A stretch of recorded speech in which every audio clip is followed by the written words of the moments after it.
Las operaciones estéticas han pasado del tabú a normalizarse, como ir a la peluquería o arreglarse las uñas. Las redes sociales se han convertido en un escaparate de rinoplastias, aumentos de pecho o consejos de belleza, y cada vez chicos más jóvenes se apuntan a esta moda de los retoques. La pandemia ha tenido mucho que ver en este fenómeno. Los meses de confinamiento y de aislamiento social fueron una auténtica bomba de relojería para los adolescentes. El consumo de redes sociales creció un 27%, mientras la ansiedad, la baja autoestima y la depresión se dispararon, aquí lo ven, a niveles nunca vistos.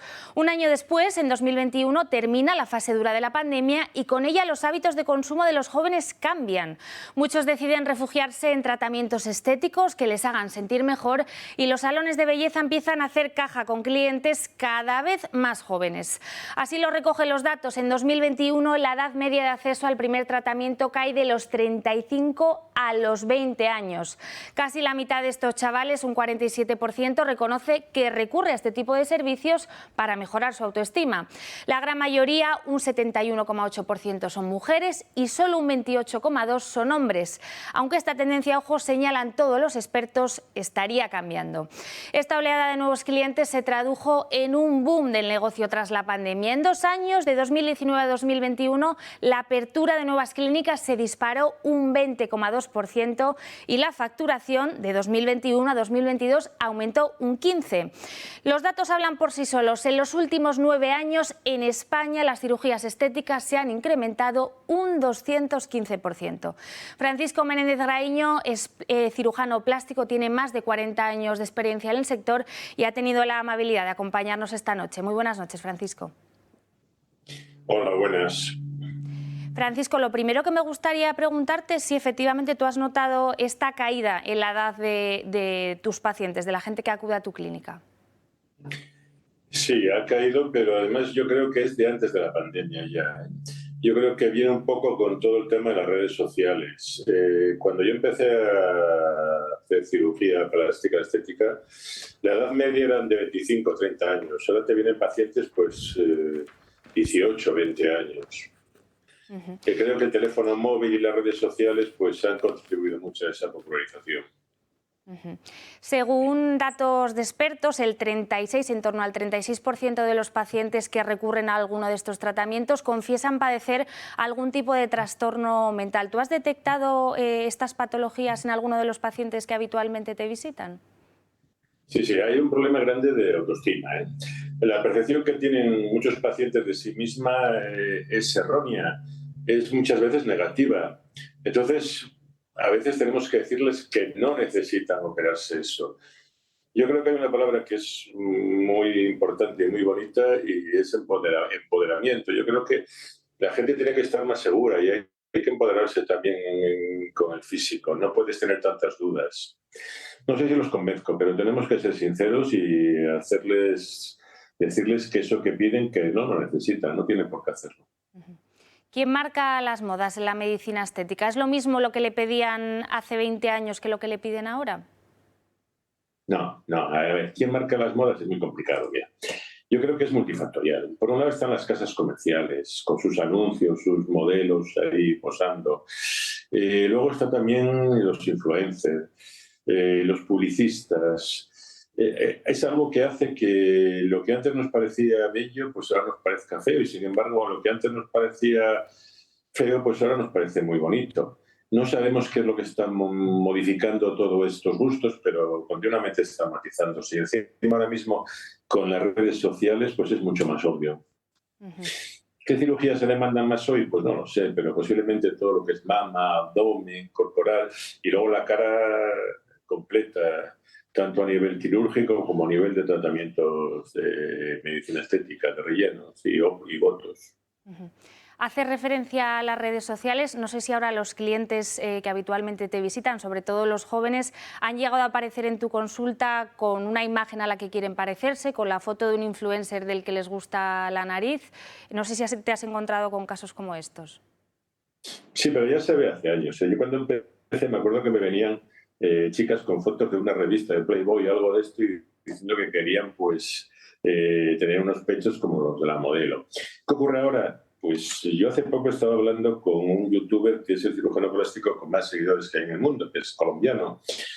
Y si ahora mismo en el mundo hay más de 8.000 millones de habitantes, más de 5.000 millones de personas en el mundo están en redes sociales. O sea, es impresionante las redes sociales. Es algo que es universal, que democratiza la información, permite informar e incluso educar a la población, mostrar lo que haces y qué es lo último que está. Ahora, sin embargo, también hay que ser prudente porque pueden ser peligrosas. No toda la gente que está metiendo contenidos es ética. Entonces, a veces se cuelan, pues se compran influencers, colaboraciones, o se faltean resultados, o hay fotos muy precoces, fotos con distinta iluminación, fotos manipuladas. Hace poco, en un chat que tenemos de cirugía estética, salió pues una persona muy conocida en España con un pre y un post al cabo de unos años. Y yo no me había fijado, pero compañeros míos vieron claramente que la foto del post estaba hecha con la paciente horizontal echada. Evidentemente, cuando estás vertical se te descuelga la cara. En cambio, cuando estás horizontal, pues no tienes todas las arrugas lisas. Bueno, están ahí las redes. Cada vez te piden una nariz. O sea, cuando te vienen y te piden una nariz o te piden un pómulo, unos pechos y te... Es que fulanita, pues me gusta porque tiene esto y hay que ser muy prudentes, ¿eh? Porque a veces esa nariz no va con tu cara. Y queda bien en la cara de esa influencer o de esa modelo, pero en la tuya, pues, terrible. Hay que ser muy prudentes. Francisco, tú tienes más de 40 años de experiencia en el mundo de la medicina estética. ¿Cómo ha cambiado el sector en los últimos años? Porque antes parecía que era algo más exclusivo, al que solo podía acceder cierto tipo de personas, pero ahora se ha democratizado y con ello hay más intrusismo laboral, ¿no? A ver, eso es bueno por un lado porque la gente puede acceder más a los tratamientos. Entonces, todo lo que sea popularizarse es bueno, pero por otro lado, sí es cierto que hay mucho intrusismo. Mira, cuando yo empecé había en España unos 400 cirujanos plásticos. Ahora hay unos 1.200 y hay más de 30.000 médicos que están haciendo procedimientos de cirugía o medicina estética sin ser especialistas. Entonces, ¿qué ocurre? Bueno, que se supone que esto va a generar dinero. Entonces, pues hay un intrusismo muy grande y hay mucha gente que está haciendo y se está haciendo procedimientos que, bueno, que en principio no están cualificados para ellos. Bueno, el ser médicos te permite hacerlo, pero evidentemente no son especialistas. Quizá por eso... pues no sé, hay que ser muy prudente cuando accedes a esto. Tienes que ir a un cirujano plástico. Yo siempre digo un poco de broma, pero hay que recordar que la cirugía plástica tiene que ser hecha por cirujanos plásticos y que el único título que te permite hacer cirugía plástica reparadora y estética es la cirugía plástica, Marina. Pues Francisco Menéndez Raeño, cirujano plástico, muchísimas gracias por atendernos esta noche. Gracias a vosotros. Si en los 90 los recortes de las revistas eran el patrón a imitar, ahora se llega a consulta con el teléfono en la mano y un post de Instagram. Si alguien ha acercado la medicina estética a los jóvenes, han sido ellas, las influencers. Estas creadoras de contenido digital cuentan con millones de seguidores, muchos de ellos menores, y su estilo de vida tiene una influencia brutal sobre todos ellos. Rinoplastias, aumentos de pecho, tratamientos de belleza, las influencers han normalizado recurrir a estas prácticas, generando una necesidad hasta entonces inexistente en un público que no es consciente muchas veces de sus peligros. Hasta el 14% de la publicidad que les llega a estos jóvenes por redes sociales tiene que ver, según un estudio de la UNIR, con el mundo de la belleza y los cuidados. Casi un 50% reconoce que suele caer en estos anuncios y que se fía del criterio de las influencers para hacer todas sus compras. La irrupción de estas celebridades no ha sido el único factor que ha disparado el apego al bisturí a través de las redes sociales.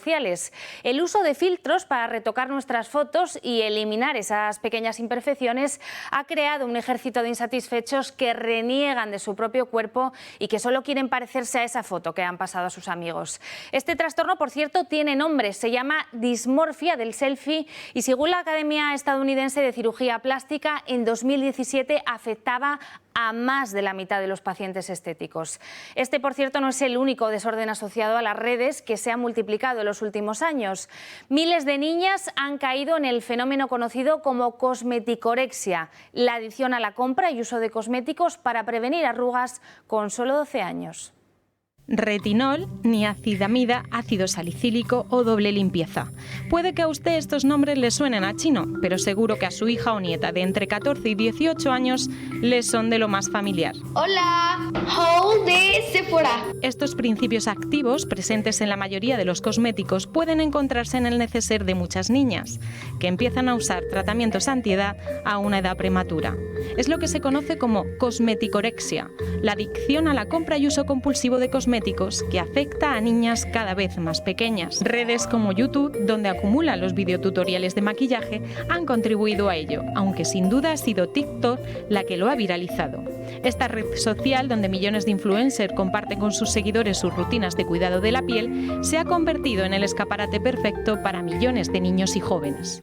Ok, Yeliana nos va a mostrar su skincare para ir a dormir.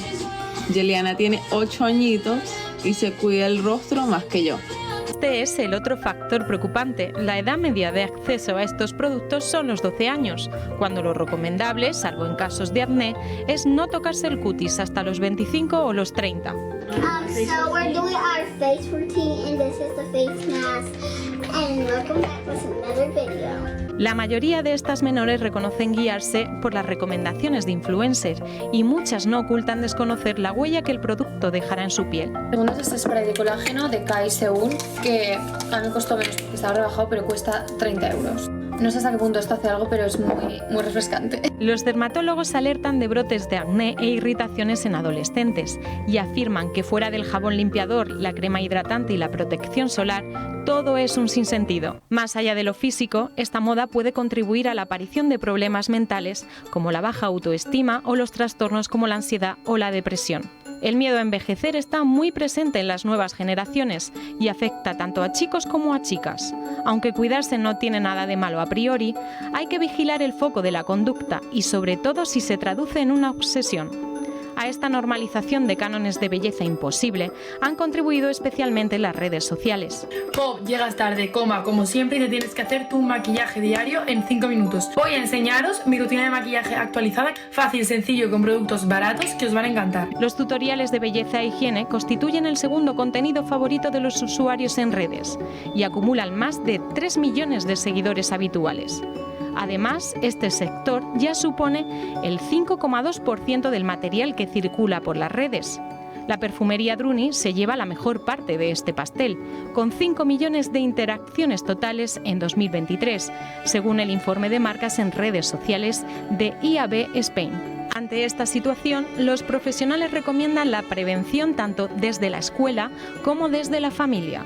Aconsejan fomentar actividades más saludables, como ir al cine, salir con amigos o hacer deporte, y reforzar la idea de que nuestra valía no está ligada a temas estéticos. Los psicólogos coinciden en que, en esta época de gran vulnerabilidad, no poder concebirse a uno mismo sin cosméticos es un síntoma de una importante falta de aceptación. Recomiendan acudir a un profesional si es necesario y educar a nuestros hijos en el consumo que hacen de las pantallas.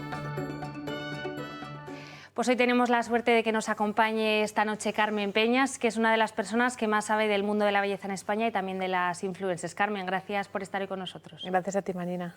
Carmen, tú además eres la hija del doctor Peñas, que es uno de los cirujanos más reputados de España y de Europa y por cuyas manos han pasado pues muchísimas actrices y muchísimas celebridades españolas y también influencers. ¿Cómo de importante es que una persona como María Pombo haga publicidad, cuente en sus stories qué ha pasado por vuestras manos?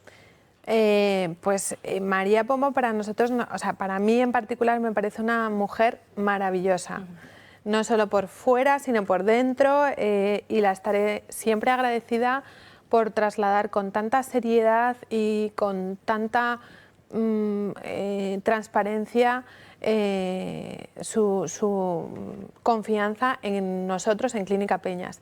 Y para nosotros es muy importante, sobre todo, que gente con cierta influencia o no o no, porque nosotros vivimos de cada persona que está contenta, esto no lo olvidemos, porque el boca a boca es nuestro prestigio.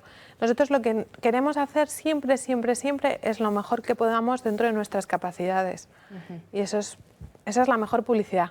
¿Cuáles son los tratamientos más demandados ahora mismo en Pues vuestra mira, clínica? como en cirugías plásticas te puedo decir que depende un poco de las edades de las personas, pero estamos en una época muy importante para hacerse un lifting o para operarse, a lo mejor, por ejemplo, la rinoplastia te la puedes operar todo el año, pero todo depende un poco de los tiempos de recuperación. Entonces ahora es un tiempo, en invierno es un tiempo más de desinflamaciones más lentas, como por ejemplo pues un lifting, o te puedes operar ahora el pecho, que está fenomenal para el verano, o una reducción, o también las liposucciones, está muy bien. Y como medicina estética, pues está muy de moda. Nosotros somos muy creyentes en la bioestimulación autóloga o medicina regenerativa y, como no, los neuromoduladores, un must.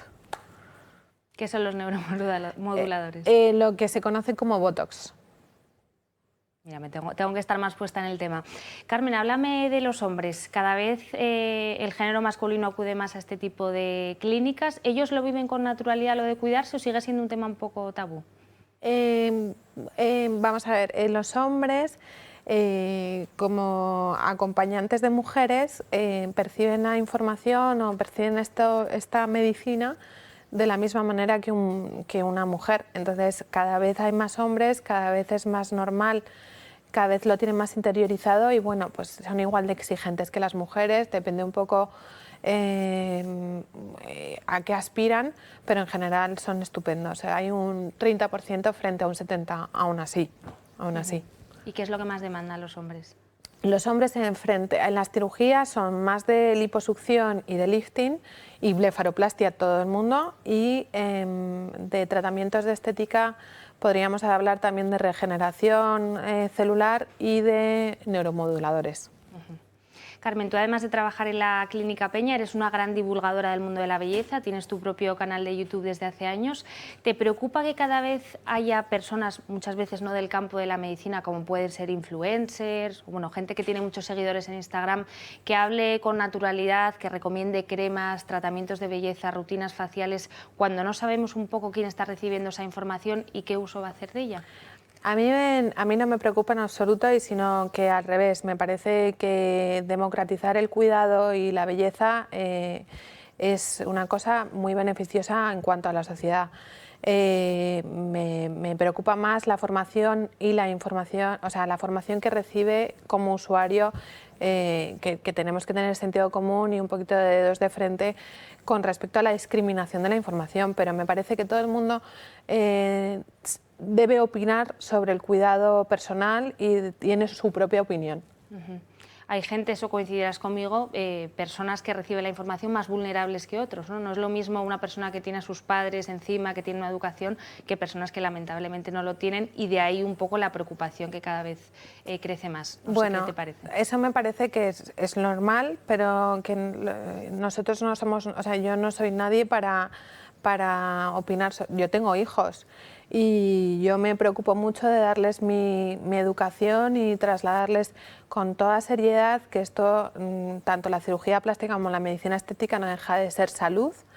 Y con respecto a la cosmetología y a la cosmética en general, pues hay que trasladar cierto respeto, pero eso es más por parte de los educadores que por parte de los divulgadores. O sea, nada tiene que ver. Nosotros es como cuando ves una película de miedo cuando eres muy pequeñito y se le escapa a los padres, que puedas verlo. Eso no podemos responsabilizar al director de la película de que haya hecho una película de miedo.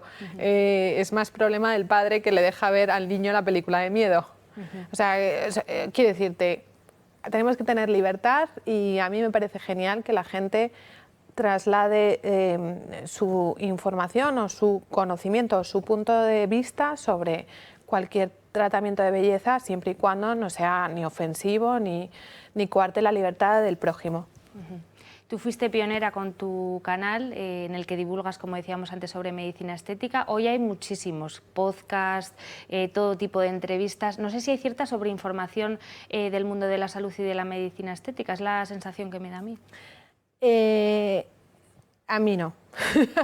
A mí me da la sensación o sea, yo lo que quiero trasladar, sobre todo viniendo a hablar contigo, es que es una especialidad médica, la cirugía plástica y la medicina estética, que hay que trasladar que es una cosa muy seria, que esto es salud, que hay que ponerse en manos de gente seria y que tenga experiencia, sobre todo que tenga experiencia, y en la divulgación de los cuidados no hay que volverse loco, hay que ser una persona totalmente coherente, tener nuestras parcelas. Sin salud mental no puedes dedicarla a la salud física, esto es importante también que lo tengamos muy claro. Y igual que, o sea, hay podcasts y hay canales para todo tipo, o sea, quiero decir, mi marido está viciado ahora a gente mecánica, que hay miles y miles de canales y bendición. Lo que pasa es que tienes que captar esa información desde un plano objetivo y saber que no todo lo que te cuentan es real, o sea, trasladarle sobre todo a los más pequeños que no todo lo que se ve en la tele es real, ni todo lo que o sea, tenemos que tener cierto escepticismo sobre la información que recibimos. Vamos a volver a hablar de las influencers. Se ha vuelto muy normal que estas chicas, que estas celebridades compartan con todo lujo de detalles las operaciones estéticas que se hacen. Antes esto era un tabú, ellas es verdad que han contribuido pues, a normalizarlo, a naturalizarlo, pero por otra parte no sé hasta qué punto se estaba analizando pues una decisión que requiere cierto reposo, cierto discernimiento. ¿Qué te parece? A ver, las redes sociales han contribuido a normalizar muchos aspectos que no se conocían de la medicina, que es el campo que nos atañe, y entonces, bueno, pues las han traído a tanto de cirugía plástica como traumatología o como urología o como lo que tú quieras. Me parece que es importante por parte de las influencers que lo trasladen con cierto respeto, pero está correcto que que las celebridades o que las que tienen cierto poder o influencia en las redes sociales puedan contar tanto el pre como el post y tengan totalmente libertad en contar lo que les dé la gana. O sea, que no hay que banalizar ni mentir. Y que es importante trasladar la realidad como es. Eso es importantísimo, pero por parte de cualquier persona. O sea, también lo pido por parte de los políticos, por ejemplo, ¿sabes? O sea, que quiere decirte que en este caso yo premio a la gente que es valiente y que traslada tanto por redes sociales como a su prima o como a su madre, que están más contentas, que han pasado por un proceso quirúrgico y que están más contentas de haber mejorado gracias a un cirujano plástico o gracias a un tratamiento de medicina estética. Y es igual de loable tanto contarlo boca a boca como contarlo por redes sociales, que es una herramienta más con la que tenemos que contar. Pues Carmen Peñas, coordinadora de la Clínica Peñas, muchísimas gracias por acompañarnos hoy y por darnos todos esos consejos sobre medicina estética. Gracias. Muchas gracias a ti. Nos vamos ahora a publicidad, no se muevan que enseguida volvemos.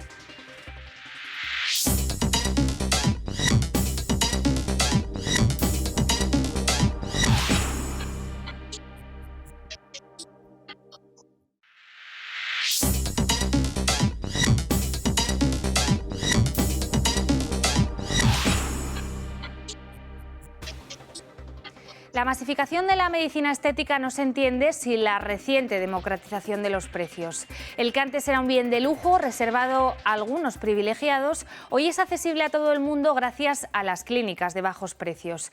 Estos establecimientos han crecido como setas en los últimos años y muchos de ellos reúnen estos dos factores: médicos sin especialidad y promociones comerciales muy agresivas. Con este cóctel no es de extrañar que abunden las intervenciones fallidas. Uno de los casos casos más mediáticos ha sido el de Sara Gómez. Esta joven murciana de 39 años perdió la vida tras someterse a una lipoescultura para la que el cirujano se ha confirmado que no tenía la formación adecuada. Su historia removió conciencias y desembocó en la Ley Sara, una proposición no de ley que regula el intrusismo en la medicina estética y que fue aprobada en el Congreso el pasado 15 de septiembre de 2022. Pese a estos avances, seguimos conociendo casos similares. Uno de ellos es el de Lorena, a la que una operación de pecho le cambió la vida y no en el buen sentido. Lorena está hoy con nosotros, nos acompaña esta noche. Lorena, muy buenas noches, ¿cómo estás? Hola, muy buenas noches. Bien, cuéntanos tu caso, ¿qué fue lo que falló en la operación a la que tú te sometiste? En sí lo que falló en la operación yo creo que fue la cirujana, que en este caso hizo una operación que ella no estaba capacitada para hacerla y los resultados pues son evidentes, que me destrozó pues mi pecho, mi autoestima y todo. Incluso hubo una segunda operación y los resultados fueron horriblemente igual. He tenido que ir a terapia para poder pues enfrentar esto, porque aunque así económicamente también te afecta porque tienes un crédito que lo tienes que seguir pagando y aún así tus pechos están horribles porque es horrible el resultado con esta persona. Y si uno reclama, te van a decir que tienes que volver a pagar y no te hacen caso. Evaden todo tipo de preguntas, de todo, de situaciones que tú reclamas, porque obviamente resultados no han sido favorables. Tú cuando te sometes, Lorena, a esa primera operación, hablas con el cirujano y él te reconoce ese error, ¿no? Exacto. Incluso antes de la operación yo pedí hablar con mi cirujano, pero me dijeron que tenía que hacer primero el pago, cosa que me pareció raro, pero bueno, te fías, ¿no? Es una clínica que sale mucho por la televisión, entonces yo la vi a ella solamente el día de la operación, le expliqué lo que yo quería y me dijo que sí, que no había ningún problema, que todo iba a salir bien.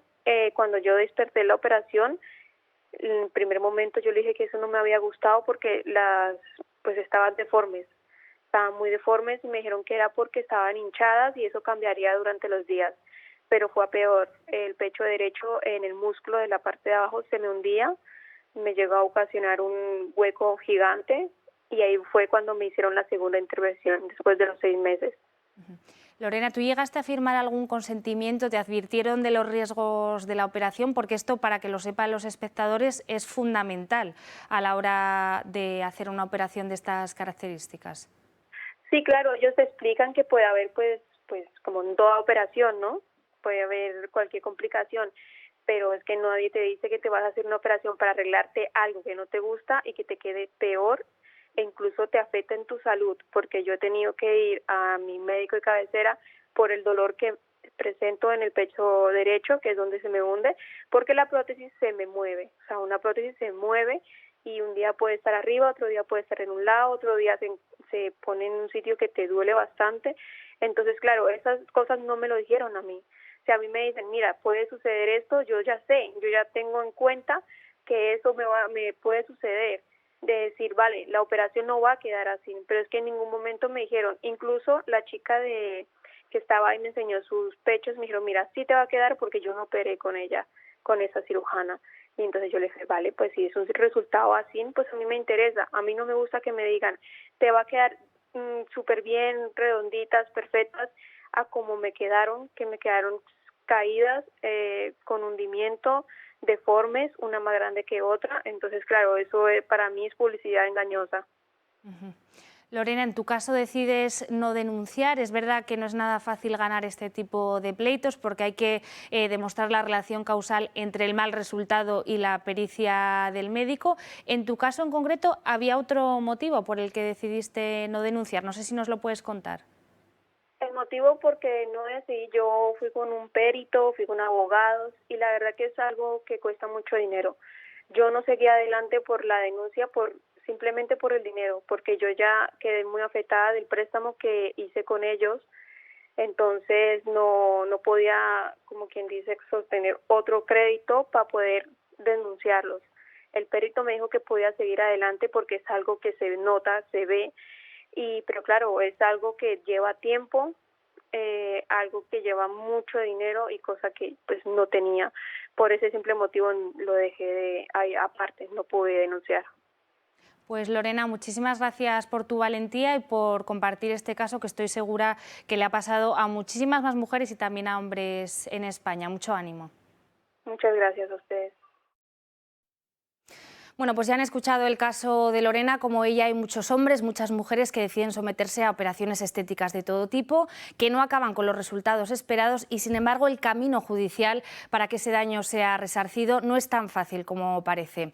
Por este motivo nos hemos traído a un experto que nos arroje luz sobre este asunto. Él es Esteban Gómez, es abogado y ha visto muchos casos como el que acabamos de escuchar. Esteban, muchísimas gracias por estar con nosotros y buenas noches. Buenas noches, desde Barcelona. ¿Por qué es tan difícil que en casos en los que la operación estética a todas luces no sale con los resultados que el paciente esperaban, la justicia lo reconozca y después le resarzan esos daños por esos perjuicios? Bueno, en primer lugar, tenemos que decir que cuando se trata de cirugía estética, una excepción dentro de todo lo que es el campo de la negligencia o mala praxis médica. Cuando tú contratas un servicio para operar y quedar mejor, no es lo mismo que como, por ejemplo, vas a la Seguridad Social y te operas de una hernia y te dejan paralítico. Y ahora tengo un caso nuestro en mente. Hay una obligación de resultado. Demostrar esto necesitas, por supuesto, un buen asesoramiento, pero también necesitas una pericial. Un juez español, suelo decir a mis clientes, que si ahora mismo es de noche, hoy sábado por la noche, y un perito dice que es de día, te va a dictar una sentencia diciendo que es de día. Entonces es un tema de coste y de exigir la responsabilidad, que esta vez es contractual, porque tú has firmado un contrato, no es como el resto de negligencias. A partir de ahí no tendría que ser más complicado que otros caminos. Recomiendo atacar al final, en plan americano, a quien tiene el dinero, que es la aseguradora. Ahí siempre te decide la aseguradora y te somete a una carrera por agotamiento. En el campo de la medicina estética, ¿habéis notado un aumento de casos de negligencia médica estos últimos años? Sí, por supuesto, sobre todo porque hay una mayor concienciación del propio paciente. El paciente sabe lo que quiere, tiene un objetivo, hay además un incremento y entonces puramente hay una cuestión de sentido común. Si se multiplican por 5 los casos en los cuales se está acudiendo a una medicina estética, por un lado existen algunos doctores que ofrecen un servicio que en realidad buscan el cobro rápido. Esto, que vaya por delante, es una minoría, pero yo me he encontrado casos de gente que se opera y sencillamente, aparte de adquirir una nueva cicatriz, ni para adelante ni para atrás. Hay que ir a los que están ya reconocidos, son mejores, y tener mucha paciencia y esperar el tiempo que sea necesario. Y también es importante, Esteban, corrígeme si me equivoco, informarse muy bien antes de operarse. Es decir, eso que te hacen firmar, leértelo bien. No sé si hay determinados pacientes que no acaban de leerse bien las instrucciones que le dan antes de operarse, o hay médicos que les manipulan, no les advierten realmente de los peligros que existen. Mira, en puridad yo no me atrevería a hablar de que hay médicos que manipulan. Sí que antes, al final de la última pregunta, he hecho referencia a un asunto de un doctor que deja a las pacientes igual como estaban después de cobrar 15.000 euros, ¿no? Entonces, al final, para mí eso es una estafa y tengo que decir que yo seguí ese camino, lo he denunciado, me lo han archivado y tengo la vía civil por no haber cumplido un contrato, pero yo entendía que era una estafa. Pero no hablemos de responsabilidad médica, no nos enfademos con los médicos, que son al final grandes profesionales. Lo que sí que tenemos que tener cuidado, como te decía también anteriormente, es analizar muy bien a qué clínica acudimos, lo barato sale caro, y contestando a la pregunta específica, hay una cuestión que se llama el consentimiento informado. El consentimiento informado siempre te va a decir en sede civil un abogado que trabaja no tanto para el médico como para una aseguradora, que ese consentimiento informado te señalaba que podía haber algún daño. Vamos a ver, si estás en negligencia médica, pero porque se ha comprometido un doctor a mejorar, porque es cirugía estética, insisto, es una cuestión de resultado. No se pueden, no se deben escudar en el consentimiento informado. Aparte de que aunque lo hayas firmado, hay una cuestión que se llama daño desproporcionado. Y al final no olvidemos que se aplica en este campo la legislación de consumidor y usuario, porque no se opera una empresa sino una persona como tú y como yo, y no deja de ser una prestación de un servicio. Tenemos que tener claro nuestros derechos y sobre todo nunca dejar que pase demasiado tiempo, exigir primero incluso por un modesto correo electrónico y después ir incrementando la presión hasta llegar a una demanda, que es lo que nadie quiere al final, claro. Estamos hablando de un sector, el de la medicina estética, donde los profesionales llevan años denunciando que hay mucho intrusismo laboral. Aquí en España ha habido casos muy mediáticos, como el de Sara Gómez, una paciente que acabó falleciendo después de una lipoescultura para el que parece que el profesional no tenía la especialidad exacta. Parece que a raíz de su caso la gente se empezó a concienciar y se intentó legislar para acabar con este intrusismo laboral. A mí me da la sensación que sigue habiendo cierto vacío legal al respecto. No sé cómo está regulado en otros países.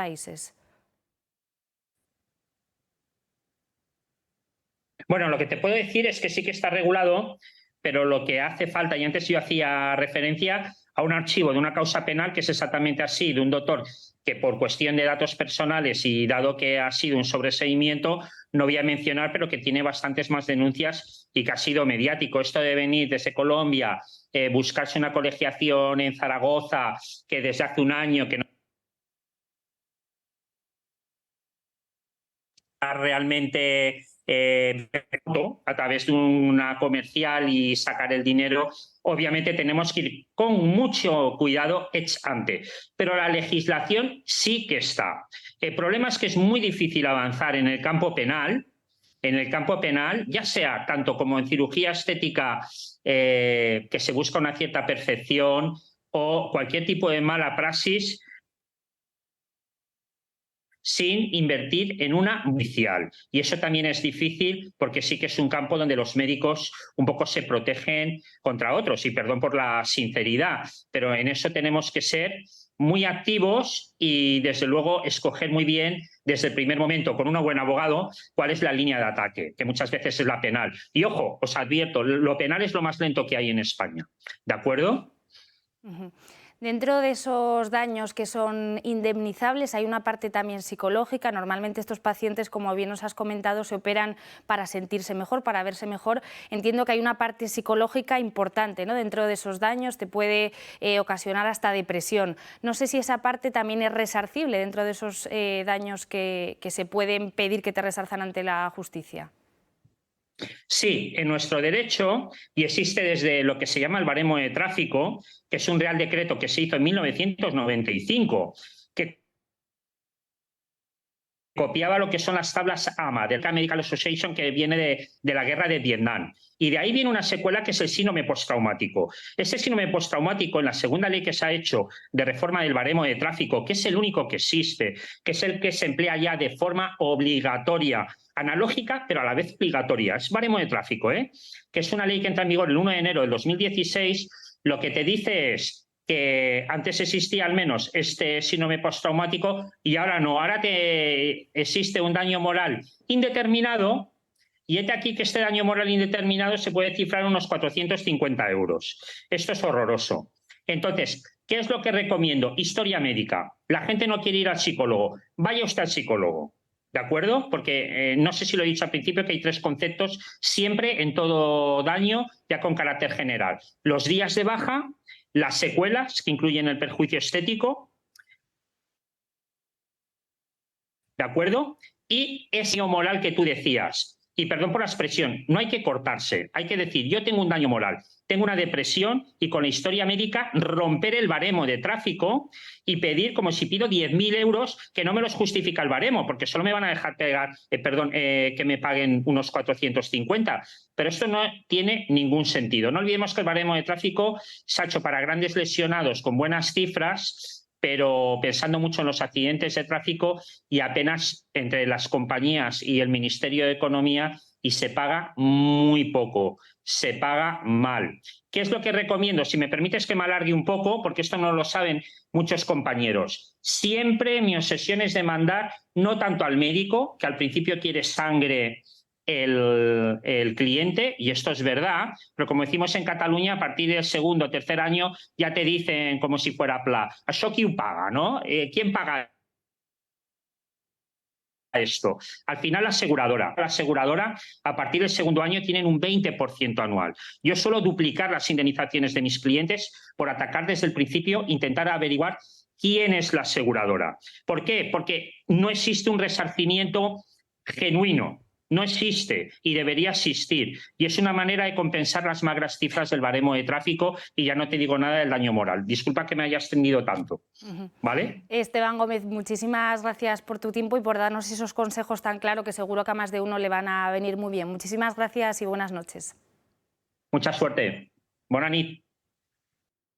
La adicción a la belleza refleja que algo está fracasando en nuestra sociedad. Las redes sociales han disparado el culto a la imagen y creado unos cánones de belleza imposible que, al no alcanzarse, provocan insatisfacción y todo tipo de trastornos mentales.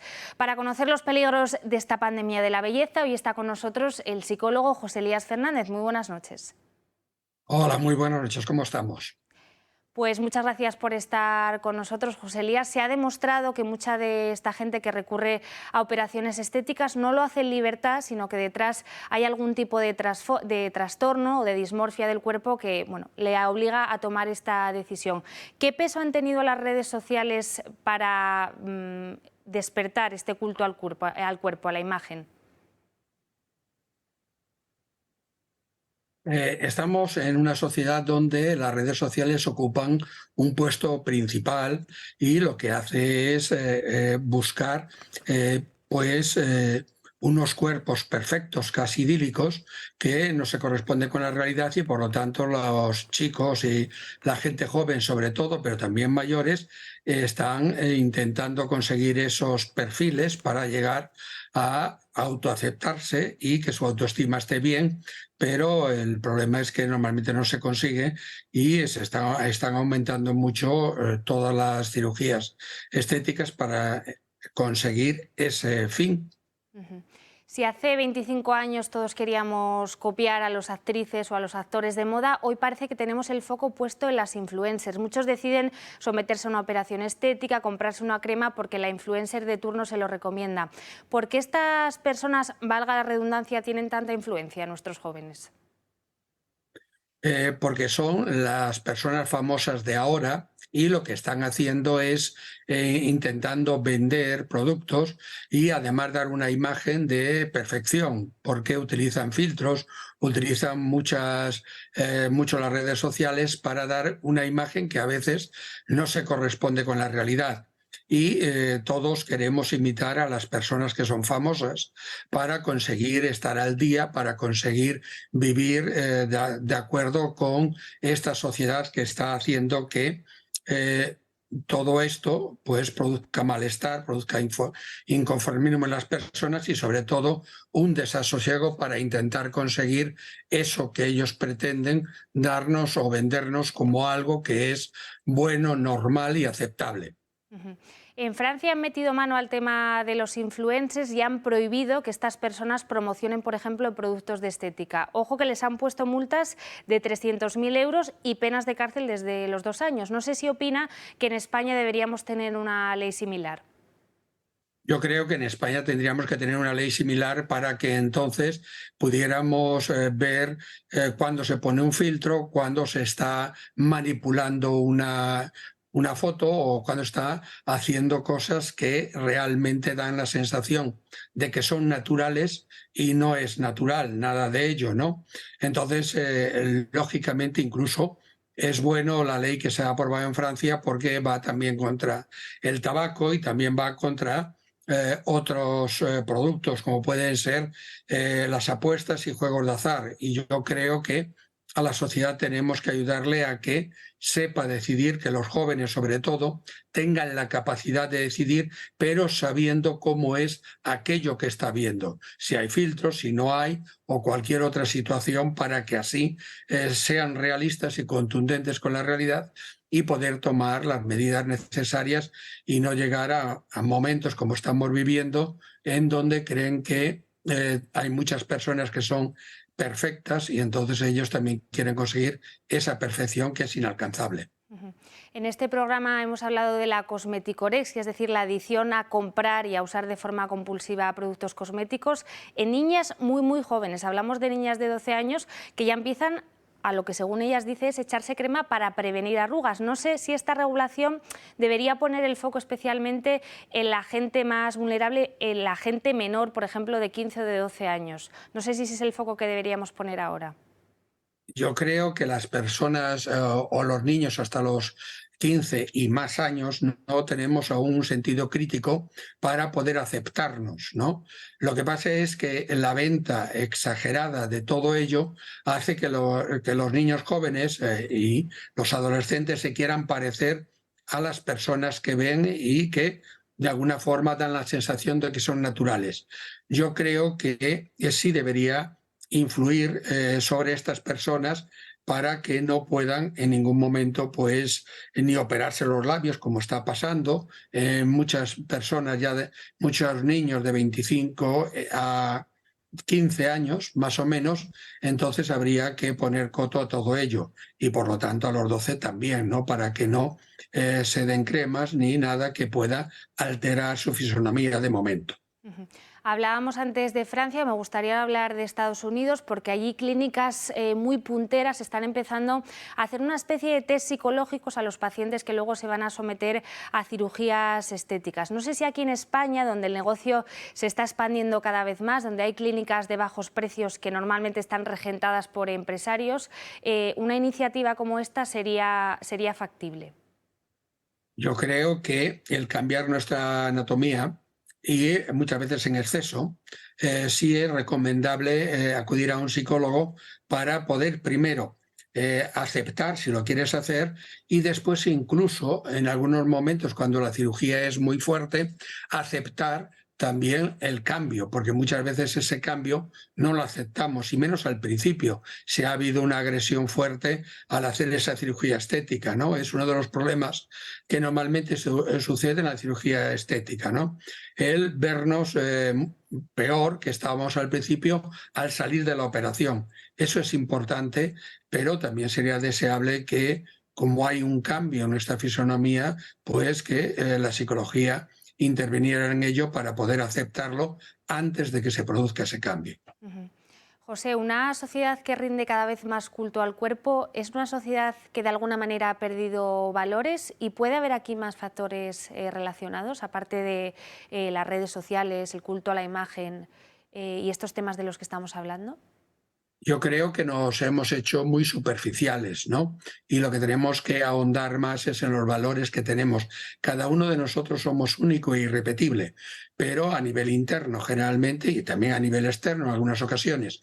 Tenemos que aprender no a rendir tanto el culto al cuerpo y buscar más el desarrollar nuestra mente para poder afrontar la vida.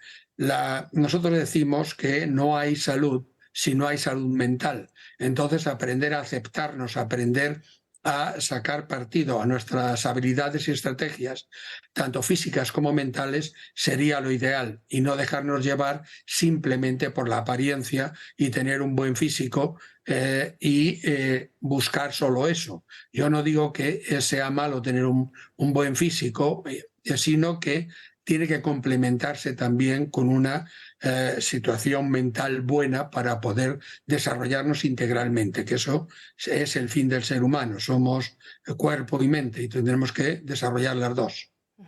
Dentro de esta reflexión, José, esta tiranía de la belleza afecta más a las mujeres que a los hombres. En una era en la que se habla mucho de feminismo, del empoderamiento de la mujer, no sé si estamos otra vez volviendo a sexualizar mucho a las mujeres, a cosificarlas, con esas imágenes, bueno, pues que muchas veces sexualizan a las mujeres y hacen a las niñas querer parecerse a ellas. yo creo que ahora ya es cierto que hay un aumento de toda esta sensación de tener o hacer cirugías estéticas, pero también los hombres están cada vez entrando más, no hay tanta diferencia. Yo creo que antes había menos casos y se notaba más la diferencia, pero yo pienso y creo que ahora son los hombres también los que están entrando de lleno en toda esta, vamos a decir, esta situación de hacer cirugía estética o practicar la cirugía estética, porque también a los hombres les está llegando ese momento de querer tener un cuerpo pues agradable y conseguir pues ese cuerpo de ficción muchas veces. Pues José Elías Fernández, psicólogo, muchísimas gracias por arrojar luz sobre este asunto y por ver un poco las diferentes aristas que tiene un tema que tiene unas profundas raíces en el ser humano. Muchas gracias. Muchas gracias a vosotros por ocuparse de esta situación, que yo creo que la salud mental es lo más importante y ahí tenemos que incidir. El culto al cuerpo, a la imagen, revela una crisis de valores en nuestra sociedad que ha antepuesto la apariencia al propio ser. La tiranía de la belleza nos esclaviza y genera trastornos a veces irreversibles, sobre todo cuando hablamos de niños, que solo pueden prevenirse con la adecuada educación y la atención que nuestros hijos merecen. Esta pandemia de la belleza no acabará hasta que metamos mano al intrusismo en la estética y a la barra libre de contenidos en redes sociales. Para esto, como siempre, hace falta voluntad política. Buenas noches.